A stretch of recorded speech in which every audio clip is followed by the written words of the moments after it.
All right, I'll pass it over to you, Lyman, to get us started.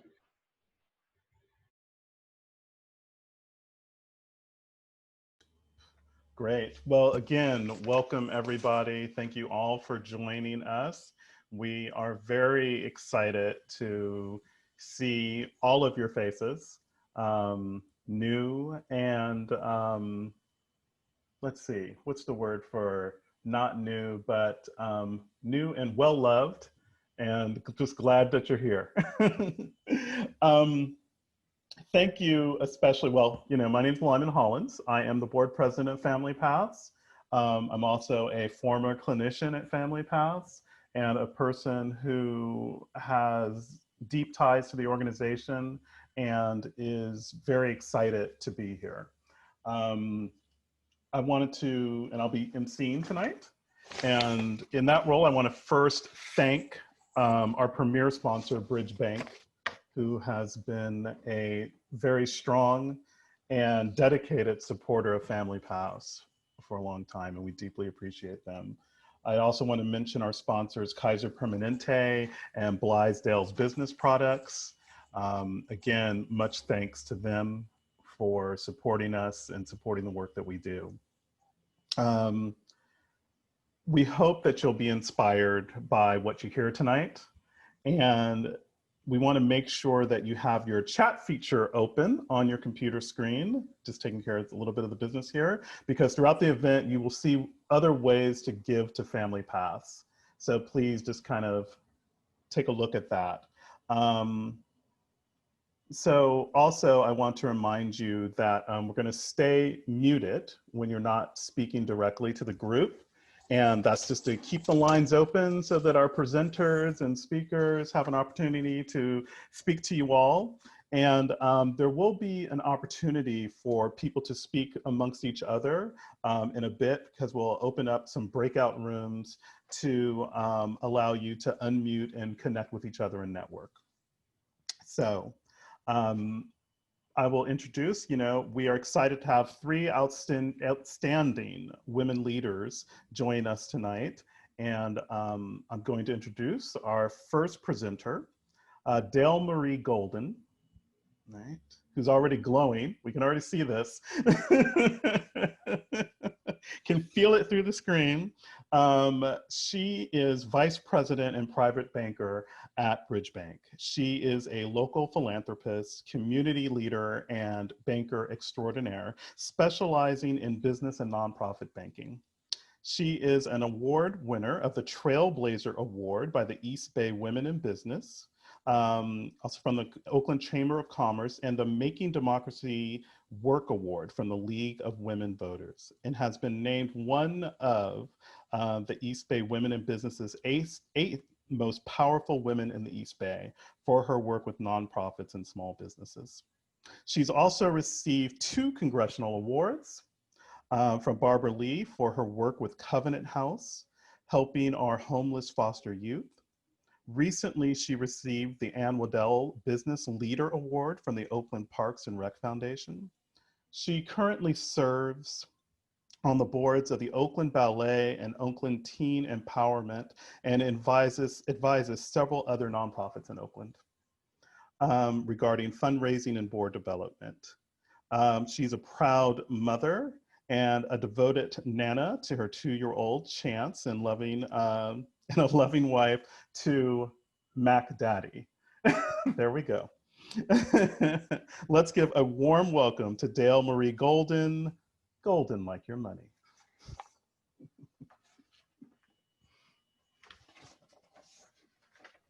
The host would like to unmute me. You can unmute me. Yes. I can get out of my little box. Thank you. Wow, what an honor to be here before you this evening. I was originally asked to do this by Kim Cohn, who's in the audience, and Barbara Silver for a luncheon, a women's leadership luncheon in April. I do not have to tell you that a lot has changed since then. First of all, for all the women here, I don't want to disappoint you, But I've changed this. This is just not a women's leadership. I'm all inclusive because in this time, we need those men in the audience as well. So thank you so much for being here and not being scared when you saw women's leadership.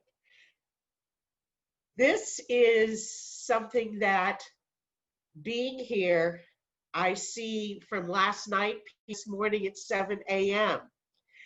They're waving, Lan, Kelly, Jesse. I see people that were here for the 10 o'clock community impact meeting, Barbara.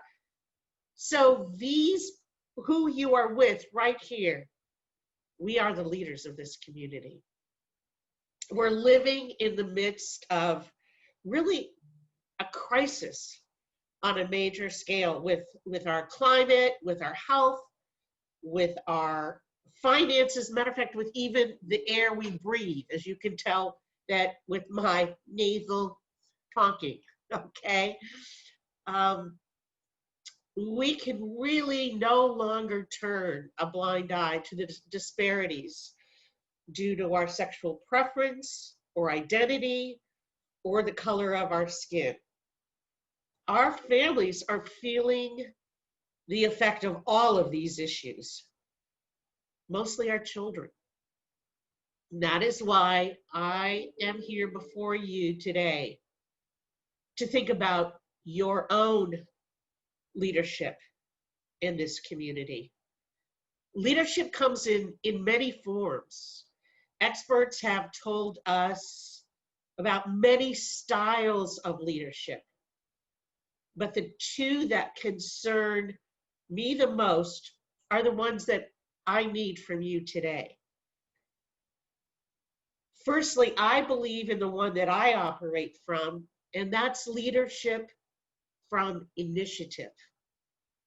Especially these uncertain times of strife, we need to stop being reactive and we need to lead by being proactive.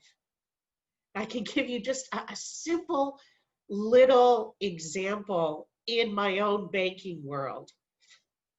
I would be at the bank talking to a client and we would be right in discussion, and one of the reps would come and have me approve a check. And I would stop everything, look at the check, because if I'm signing off on $130,000, I better look at the check, see where it's from, see who it's to if I'm going to put my initials on that. That breaks my concentration with my client. It actually could be seen as being rude to my client. Some clients are happy to see that because they could see I was responsive. But for others, that might feel rude. That is reactive. I would react to the person coming in. Now, the difference is being proactive. Since the pandemic, I don't get those interruptions because I say, I'm in a meeting, I will do those approvals all at once at the end of the meeting. That sounds so simple. It's such a small thing. But I have then taken the initiative and changed my own time, changed my employees, and also the people like yourself that I'm talking to, I'm not interrupting them anymore. Just a small example of how you can continue to do and be proactive about your leadership. During this pandemic, I think we all can change, be reflective about being a more proactive leader. Again, it sounds so simple, but those are the ways that we can alter our lives and the lives of others. You need to take a moment, stop reacting, be proactive about what you can do and about how you can help, about how you can take action during these difficult times. Being here for Family Paths and our families in crisis is one way. Speaking of Family Paths, the second form of leadership is guidance. Guidance Family Pass is the resource for guiding our caregivers, our mothers, our fathers, our grannies, our aunties through this difficult time. Many families are trying to work from home, teach their kids, keep food on their table. And some of these kids don't have a laptop. They don't have an iPad. Some don't even have Wi-Fi. Our parents have such anxiety. And what happens is our children, they feel that stress. That's why I strongly am such an advocate for Family Pass, because they're one of the few organizations, matter of fact, the only organization that has a 24/7 hotline, not only in English, but in Spanish as well, and in many other languages. Here's just one example of a phone call. A mother called and said she was so upset, so stressed out, and she had started to hit her child. No child should be hit because of a parent's stress. And it started to escalate. The more the mom was stressed, the more stress that the child felt. This is just one incident. But after they talked to Family Pass 24/7 hotline, they were able to calm her down, to help her be more reflective, to help her think about what she had done and realize what she was doing to her child. Her child actually, during the call, felt the difference with her mom calming down. This is why Family Pass is so important. Our children depend on it. They depend on us.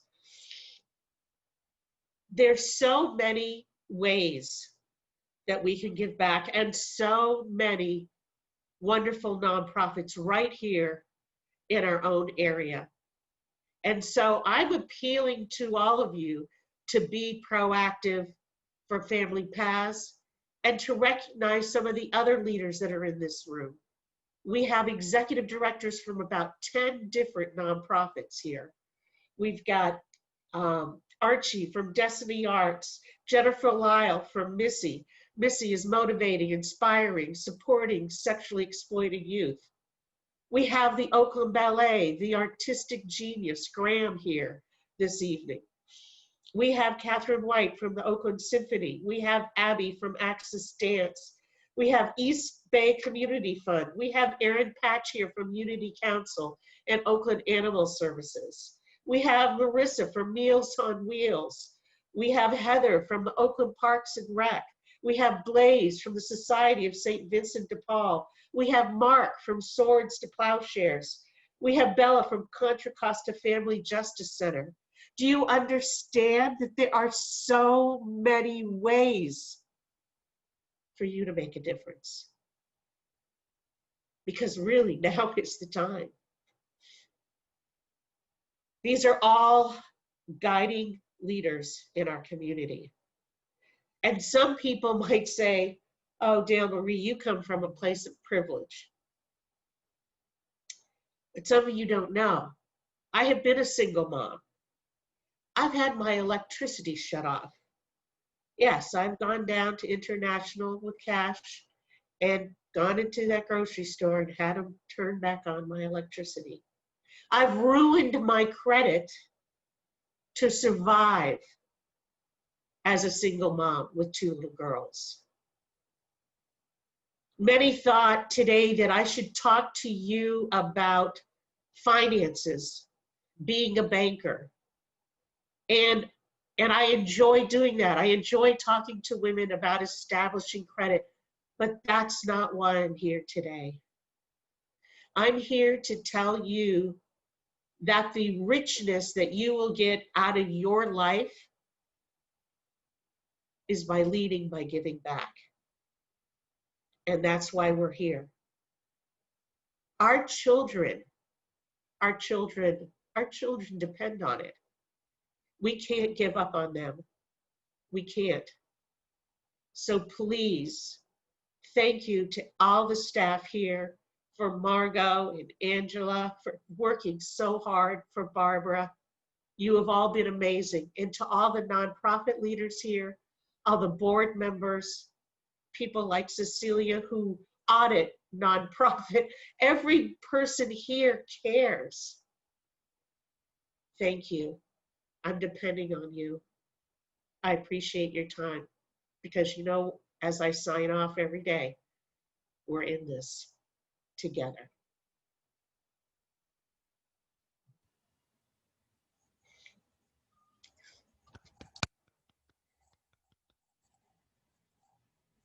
Let's bask in the glory for a moment. All right. Thank you for taking us to church.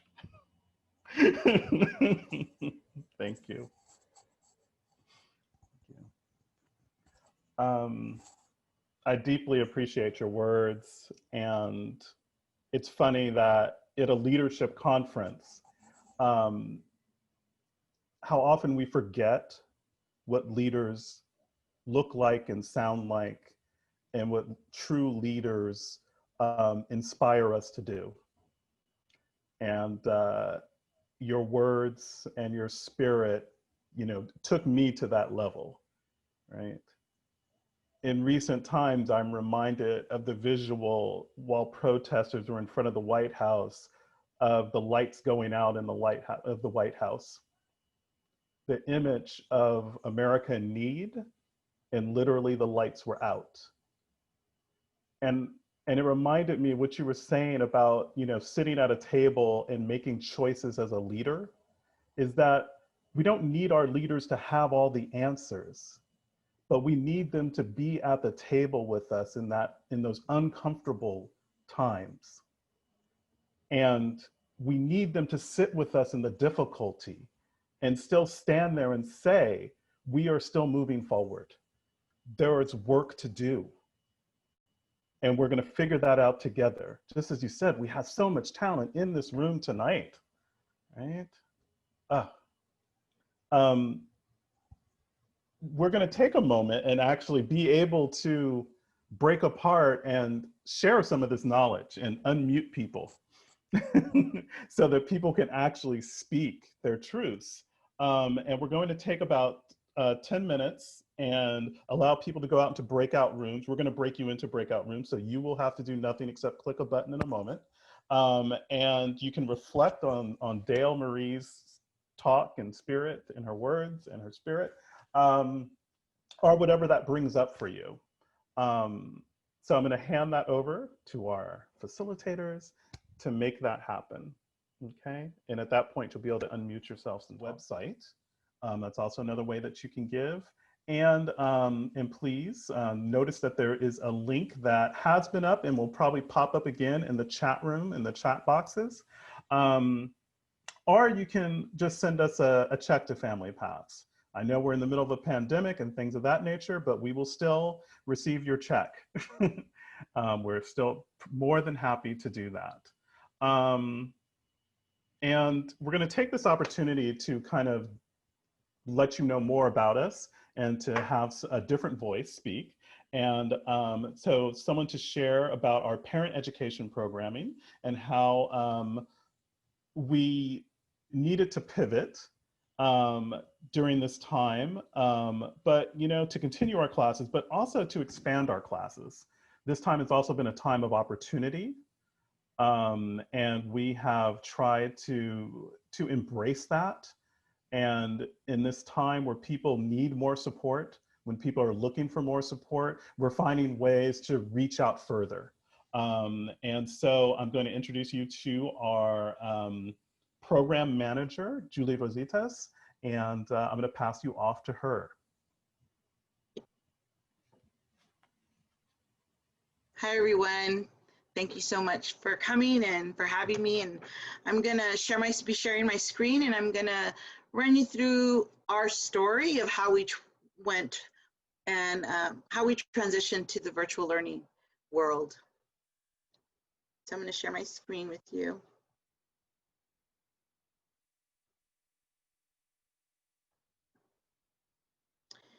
So I'm going to call my little presentation, Engaging Families Through Virtual Learning. We are all teachers and we are all learners. That really is fundamental to how we were able to transition, because we all are teachers and we all are learners. And that includes our parents as well. So just a little bit about our parent education program. This is one of our instructors in one of our last face-to-face classes. Our parent education program consists of 4 pillars. We have our Family Path Positive Parenting Education program that was designed by Family Paths back in the 80s, and it gets modified over time as society changes, parenting strategies shift, and as society, you know, as the world changes. Then we have our Abriendo Puertas, Opening Doors, Evidence-Based Parent Education program. That's designed for initially 0 to 5, and now it's expanded from 0 to 8. We were actually the first agency to bring this evidence-based program to Alameda County. It is actually the first in the nation that was designed for and by Latino families. And since its inception, it has really shifted, and we took a lead role in actually teaching it in other languages. We've actually taught it in 5 languages. We've taught it in English, Spanish, Mandarin, Cantonese, and Vietnamese, and it's been very well received by a lot of different populations. Since 2017, we've become recognized as one of the training institutes. We've become a Train the Trainer Institute for the original institute out in LA. So we're pretty excited about that. Then we have our Fatherhood and Co-Parenting program called Fatherhood and Co-Parenting Beyond Conflict. It's another program that we actually designed. We got a grant in 2017 from Greater Good Parenting Initiative out at Berkeley, and they were looking for, they were giving away 16 grants worldwide under the umbrella of Raising Courageous Children. And what they were looking for is for organizations to come up with innovative ideas to receive these grants. Well, we were one of 16 grantees out of 200 applicants, and this is worldwide. Part of that grant, we were actually given a content evaluator out of Cornell University and an evaluation consultant that helped us over the course of a year to develop this pretty amazing curriculum. And then our last tier is that we really do topic-specific trainings countywide around parenting issues. We will work with agencies, put together a series of workshops for whatever, you know, that meets the needs of whatever parents, their population, whatever population they're working with, their needs, or we can do a one-time training. So we do a lot of those. And we actually have started doing some online.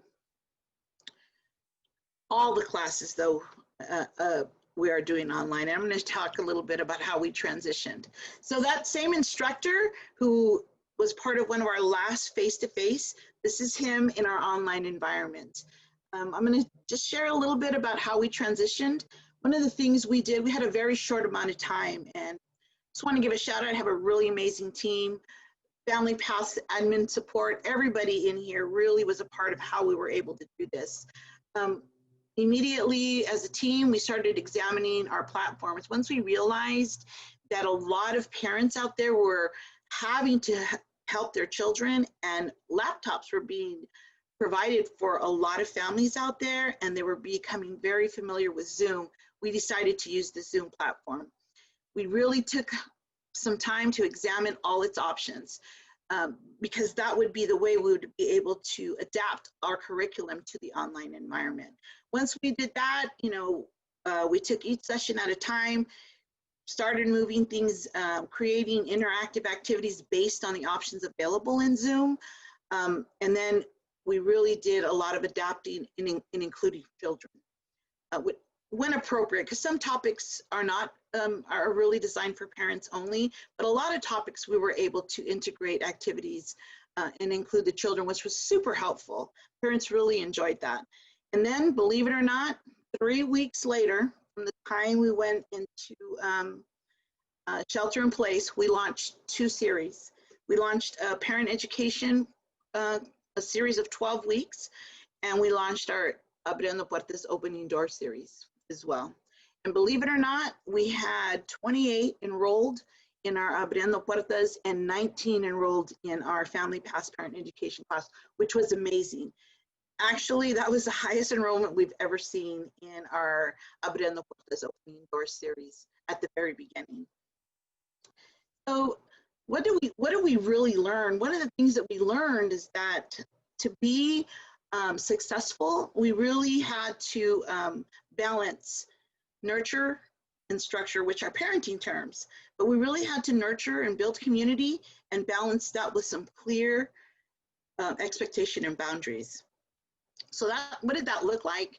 So building community, this is some of the, well, we learned a lot. These are some of the key points that we learned, that we really needed to connect certain situations, current situations and daily lives to key concepts. That was super important to a lot of the parents, especially because they were dealing with so much.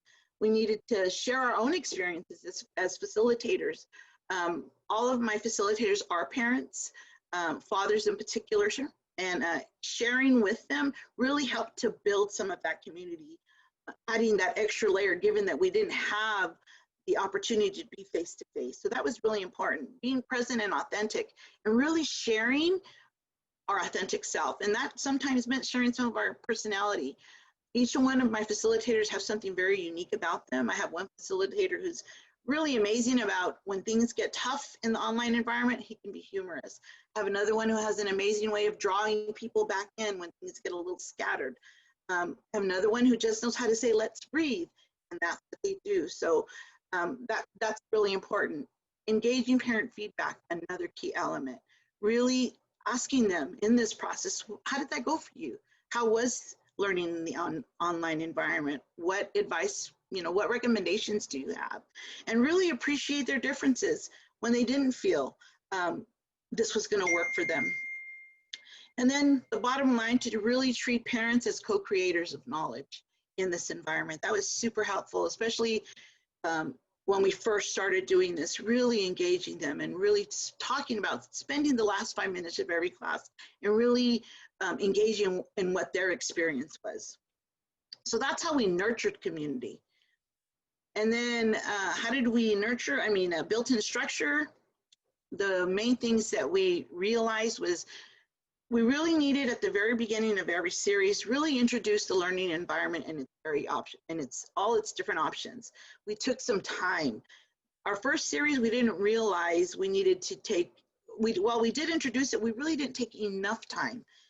By our second series, we realized we needed to build in exploring the environment, making them feel safe in the online space. They could understand their options. And it was really amazing. So we saw folks who swore they would never do this to end up really appreciating the online environment. The next thing is we need to be really clear and respectful about expectations and boundaries. Parents really appreciated when one of the things we do in the first session is we talk about our different roles. Something we do in face-to-face, but not so specifically. And parents really appreciated that. And then lastly, to be consistent but flexible in our approach, to really be consistent on the things we expect and the roles that we share, but be flexible because there's a lot of different approaches to some of the very same things. So those were some best practices that we discovered as we were virtually transitioning. And then these are just some of the things that stuck out the most. Well, there's a lot of little trends. These are the biggest ones.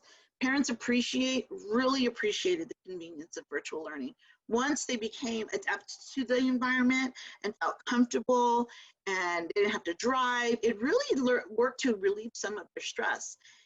One of the things they appreciated the most is they really appreciated having a regular scheduled space to meet with other parents, especially in this time. We always allowed for a little bit of space after class to talk, to support each other. The challenge, the two were small spaces made it super difficult sometimes to participate. And then Wi-Fi and access issues. Folks would start off, then their phones might get turned off. They'd start off, somebody would lose the job, internet would get turned off. And then a lot of times they'd had a lot of people using the same device, so they wouldn't be able to participate anymore because their children needed to do homework. So those are the issues. Those are some of the trends that we realized. So I don't want to read all of these, but these are some of the best practices in a nutshell that we found. We talked about some of them. One of the things that we didn't talk about, we realized that it really works best when there's 2 facilitators in the room, because like in this environment, you know, being able to navigate and monitor the chat box and then, you know, to teach at the same time can be really challenging. So the best classes always worked best when there was 2 facilitators. And then, like it says at the bottom, always remembering and coming from the space that we're all learners and all teachers. It really is at the heart of how we rolled this out. Moving forward, the thing we would love to do is to be able to build an iPad lending library. It would be super amazing. There's a lot of folks out there that would love to take the classes, and for whatever reason, either because they have to share their device, don't have what they need so they can be on, you know, have something that they can use on their own. And then what we're working on now is we're creating some tutorials about the online learning environment. Because it takes a lot of time, we're thinking about, instead of having to spend so much time going through the environment, sending them a link where they can do it on their own, and then when they come to class, they can ask questions. And then obviously we want to expand our programming. Specifically our fatherhood programming. It would be really cool to be able to, you know, expand our reach in that area. So just really quickly, I want to leave you with 2 quotes. These are from parents, but we had a lot of quotes. These quotes really stick out because they're both from parents who swear they were never going to learn anything, who swore this was not going to work, who didn't know how to use technology, and this is what they had to say. Thank you very much for teaching us and being patient with us. Thanks for explaining until we understand. For me, it has been difficult because I didn't have a good experience as a child, and I was not sure how I was going to be a mom. Now I feel more secure. Our other parents had to say, I have learned a lot from this class. With Otis teaching and actually using the tools in personal life, I actually assess situations now and try to listen to my children before speaking. This class was beneficial. Thank you, everyone. I'll stop sharing. So, thank you.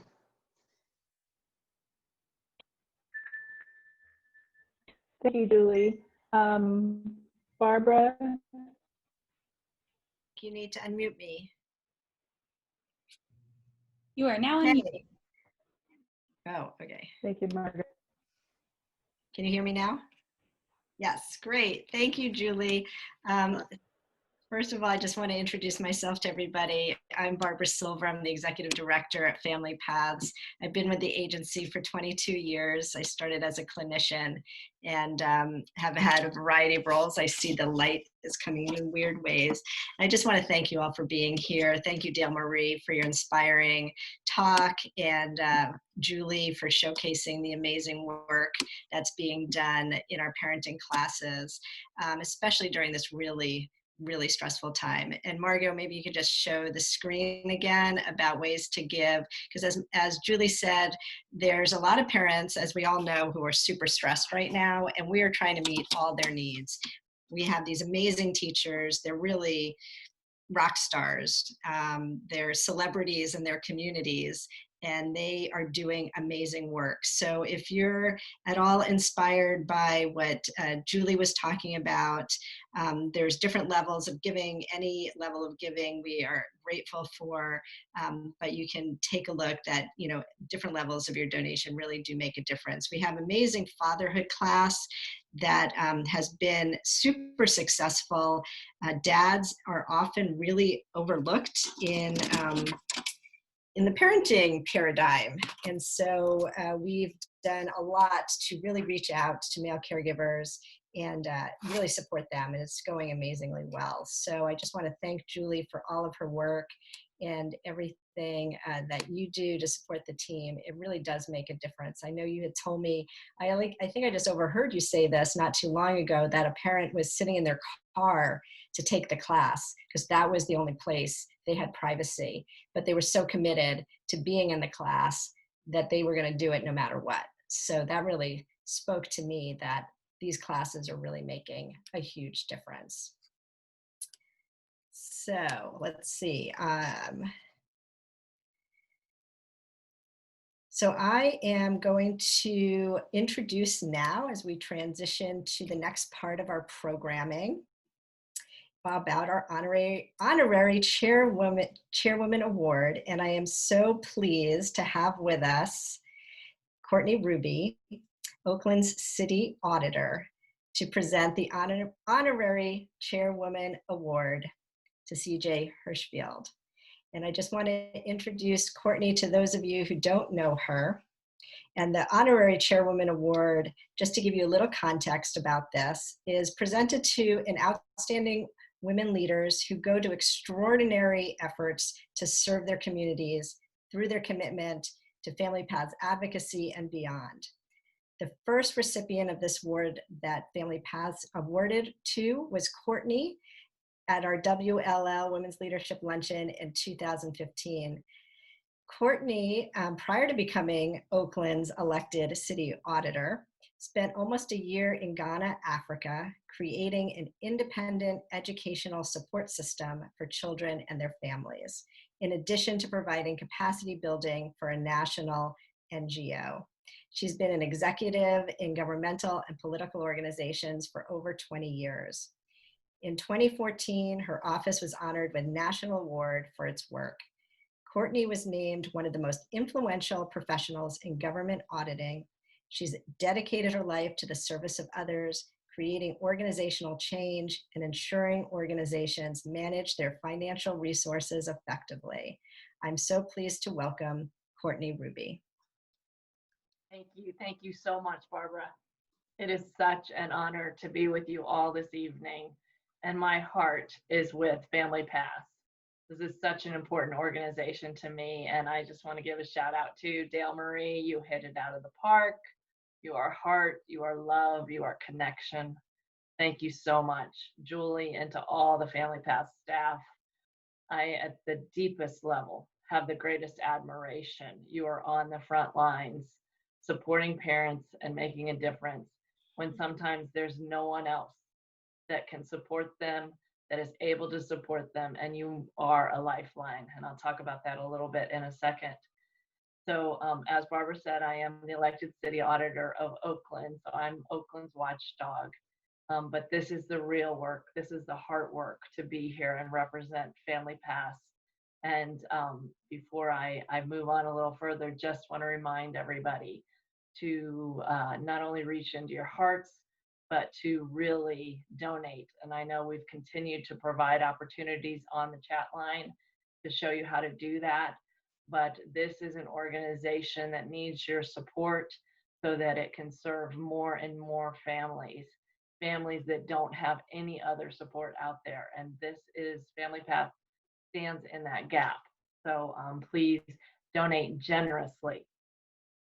So I came to know Family Path before I actually knew this amazing staff.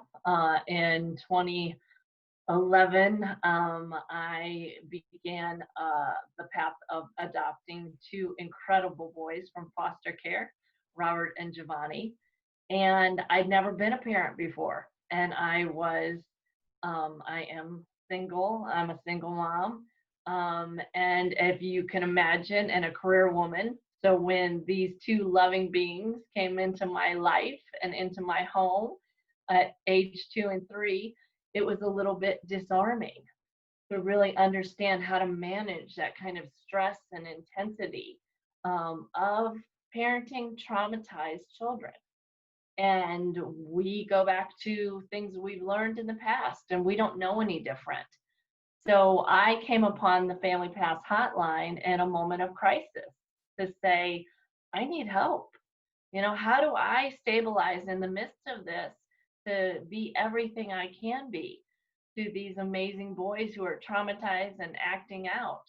So that was really that was the beginning of our relationship. And I think about it, from that day forward, the therapeutic foundation that has been the rock that our family has stood on. So when I look at the staff of Family Pass and the hours that you spend and the therapy that you provide to really be able to teach parents to stay calm in the midst of it all, that is truly changes the course of parents and children's lives. So I just, you have a deep, deep place in my heart. So thank you, thank you, thank you.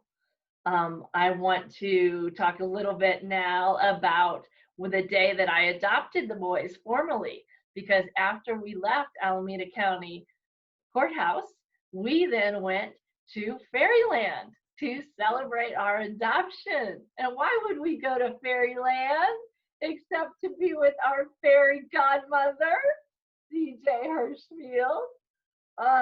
So it's just so amazing, the heart and love to come to Fairyland. So I am pleased to share with you tonight about the Honorary Chairwoman Award recipient, CJ Hirschfield, a dear, dear friend. CJ was Executive Director of Children's Fairyland for 17 impressive years, where she led a bright revival of the storybook themed park. She oversaw incredible improvement projects while always keeping Fairyland a no-tech place with a throwback vibe where children and families could connect and have fun. So Jack and Jill Hill is the boys' favorite. They love that. During her tenure, she created a community outreach program at Fairyland, which continues to provide free or reduced admission for more than 16,000 Bay Area children, yay, and family members every year. She is an active community service leader. For those of you who know CJ, nobody can keep up with this woman. I don't know, her and Dale Marie might be in a close tie there. Longtime Rotarian, and currently serves on the board of Appreciating Diversity Film Series and Oakland's Youth Beat. In recognition of her years emceeing the Women's Leadership Luncheon and her ongoing support of Family Pass for her outstanding leadership in Oakland and commitment to the larger East Bay community, I am so proud to present you, CJ, with the Honorary Chairwoman Award. Magical. Thank you. This is absolutely beautiful, and it means a lot to me. It is such an honor to receive recognition from one of my sheroes, Dale Marie also. Courtney is an amazing public servant and a dear friend who always leads with smarts, integrity, and heart. I have been so proud to help the critically important mission of Family Pass, whose dedicated team does the good work that is needed right now more than ever. It takes courage to raise children, and Family Pass understands that sometimes courage can use a little boost. Support at just the right time can make all of the difference. So again, thank you so much for letting me be part of your great work. It means more than you know. Thank you so much.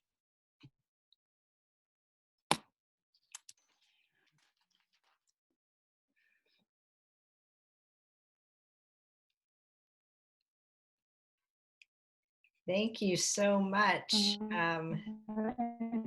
to our speakers and CJ. We're so honored to have you here. And Courtney, thank you so much for that lovely speech. We really, really appreciate both of you.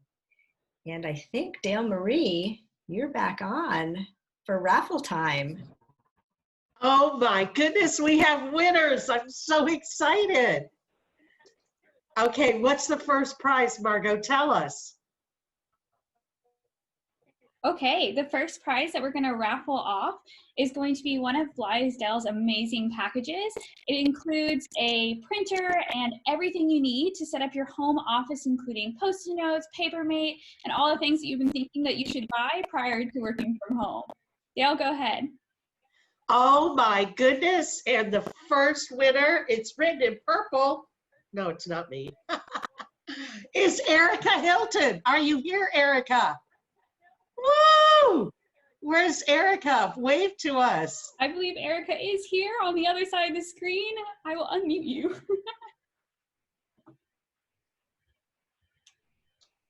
She's saying thank you. Okay, congratulations, Erica. I need a printer. We can talk later. Okay. Okay, how about the second prize? Yeah, the second prize is also sponsored by Blithedale's. They've done a great job sponsoring our Women's Leadership Program. And it's everything you need to set up your own break room in your house. If you've been missing that run to get coffee and a few snacks, they fully set you up with 2 coffee mugs, all the snacks, teas, coffee mates that you could possibly ever need. Wonderful. And the next winner is, it's also in purple. Oh, no, it's not me. Oh my goodness, the executive director of the Oakland Symphony, Miko Hatano. Yay! Woo woo! Aren't you glad I invited you? Where are you? Say thank you. Woo woo! Congratulations. That's so exciting. Okay, we have one more, right? One more, that's right. So Okay. we're really excited to be able to offer a wine bundle for people that includes 4 delicious wines from one of our other sponsors, the Blacksmith Cellars. Includes 2 white and 2 red wines for you to deliver to your house. Wow, you said 2 white and 2 red? 4 wines total. 4, okay, I am a baker. 4 bottles of wine. Who is going to get that? Oh, again, it's written in purple. Oh, it's because I wrote it. Oh my goodness, this is going to one of my baby girls, and I've known her since she was little, and now she's, yes, smile, Molly, you won! Woo! Oh, that's wonderful. I like white wine, Molly. That's wonderful. Oh, good, I got Courtney to laugh. Congratulations to those wonderful 3 winners, Erica, Miko, and Molly. And my goodness gracious, thank you everybody for supporting Family Paths.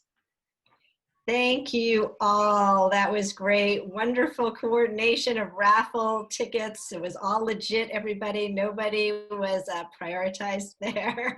Margo really made sure that was done in the technologically, with technological integrity, let's put it that way. So I'm just here to once again thank you all for attending our event and supporting Family Path's mission to strengthen families. We provide mental health and supportive services throughout Alameda County and have been doing that since 1972. And before I pass it over for our very last closing with our MC Lyman, I want us all, it is a happy hour, so hopefully some of you came with something to make you extra happy. Well, look how it twinkles. So if we could raise a glass and toast to our amazing women leaders, Dale Marie, CJ, Courtney, and all the other amazing leaders that have joined us today. It really does take all of us. I really do appreciate all of you for being here. And the final slide is just to remind you again, if you want to support parents who are really struggling right now in this time of stress, there's still many ways that you can support Family Paths and the work we do. You could always go to our Facebook page or our website to continue to donate. And thank you all for coming. And Lyman, you would like to just toast us out? Let's all take a drink, by the way. Cheers. You know, we need to clink something. There you go. That sounded wonderful. Thank you all. This officially ends the event. I too just want to pass on those thanks to all of the leaders that we experienced tonight, including you, Barbara, who I've known for many years, and they are and you are in good company. And So what I'm going to say is that we're going to keep the room open until 6:45, so you don't feel like you have to rush away. But if you want to say anything to anybody, still send some messages. It's about community, and we're all here together. And so again, thank you for coming. Thank you for spending this time with us. I know that your time is precious, and you could have been on many other Zoom meetings, or not on Zoom, but you honored us by being here with us. So again, thank you, and good night. Take care.